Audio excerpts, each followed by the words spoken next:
The Krell were apex predators in every sense that mattered. 7 feet of corded muscle, retractable claws that could shred starship hull plating, and a bite force that made Earth's extinct tyrannosaurs look like house cats. Their empire stretched across 43 systems, built on conquest, and maintained through intimidation. They didn't negotiate. They didn't compromise. They certainly didn't share, which made Lyra Keene's assignment all the more absurd. You want me to teach their young? What? Exactly. Lyra had asked the diplomatic corps representative 3 months ago, standing in the sterile briefing room aboard the UNSS Endeavour. Cultural exchange, the representative had said, avoiding her eyes. Specifically, human concepts of cooperation and resource distribution. You mean sharing? If you want to reduce interstellar diplomacy to kindergarten terms, yes. Now, standing in the environmental dome on Krell Prime, a massive structure that simulated their homeworld's volcanic atmosphere and crushing gravity, Lyra watched 6 juvenile Krell stalk around her in calculated patterns. They were testing her, as they'd done every day for the past month, searching for weakness, for prey behavior. She'd stopped flinching after the first week. Instructor Keene, Tavik growled, his translator rendering his subsonic rumbles into clipped Terran standard. At 4 years old, he was the eldest of the group and already stood 6 feet tall. His scales were the deep crimson of fresh spilled blood. You promised demonstration of this sharing concept.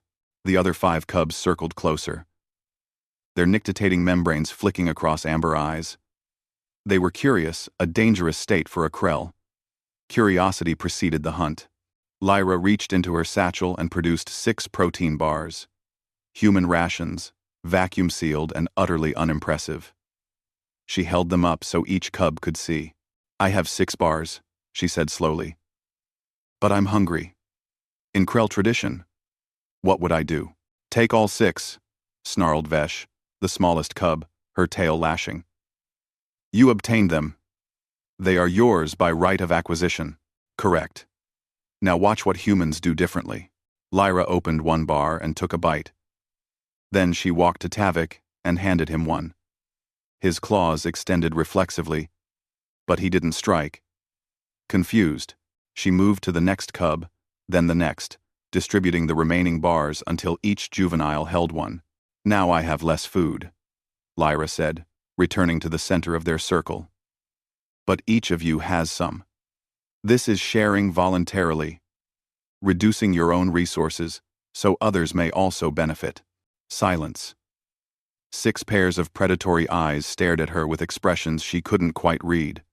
Their translator devices hummed, as if struggling to process what they'd witnessed. This is weakness, Tavik finally said, but his voice carried a question mark the translator couldn't quite capture. You have less. They did not take from you. You gave. Yes. Why? Vesh's tail had stopped lashing. What advantage does this provide? Lyra sat down on the volcanic rock, bringing herself to their eye level, a gesture that would have triggered attack instincts in adult Krell. But the cubs merely tilted their heads. Now, you all have energy. If a threat comes, you can all respond. If we need to work together, none of you are weakened by hunger. My temporary loss becomes our collective strength. Illogical, another cub muttered. One strong individual defeats many weak ones. Does it? Lyra smiled.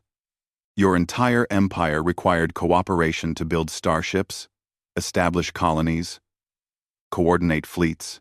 You already share information, territory, resources. You just call it something else. Humans simply acknowledge it. Openly. Tavik approached her slowly, each footfall deliberate.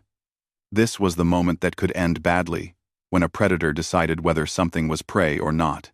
He lowered his massive head until his eyes were level with hers. So close, she could smell the sulfurous warmth of his breath. Humans are small, he rumbled. Weak. No claws. No natural armor. How did you survive to reach the stars? We shared, Lyra said simply. When one human discovered fire, They taught others. When one invented the wheel, everyone benefited.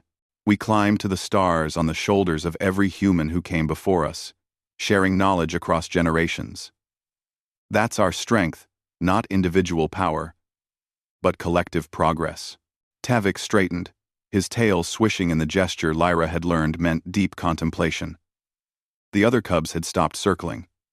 They sat, which was itself unprecedented. Krell cubs didn't sit.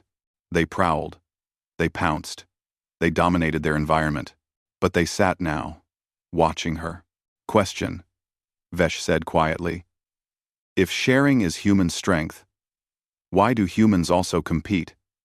We have observed your economic systems, your sports, your territorial divisions. Lyra laughed, genuinely pleased by the question's sophistication.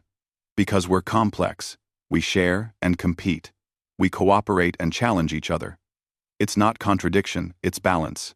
We push each other to improve, while supporting each other's survival. The cubs exchanged glances, some form of silent communication passing between them that Lyra couldn't interpret. Then Tavik reached into the small pouch he wore.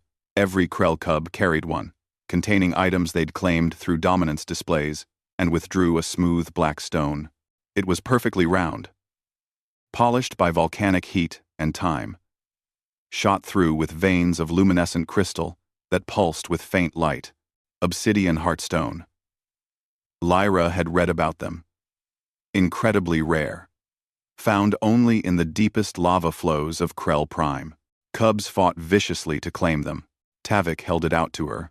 This is mine, he said. I defeated Vesh and Kor to obtain it. It is my most valued possession. His claws retracted. I share it with you, Instructor Keen, so you may understand. We listened. Lyra's throat tightened. She'd taught interstellar diplomacy for 7 years, negotiated trade agreements worth trillions, but nothing had prepared her for this moment. A predator cub, voluntarily surrendering his most prized possession.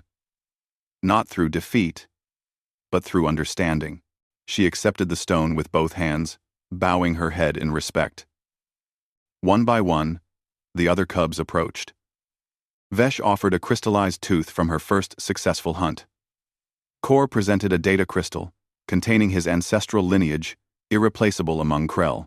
Each cub placed something precious at Lyra's feet, their eyes bright with an emotion their species supposedly didn't possess: trust.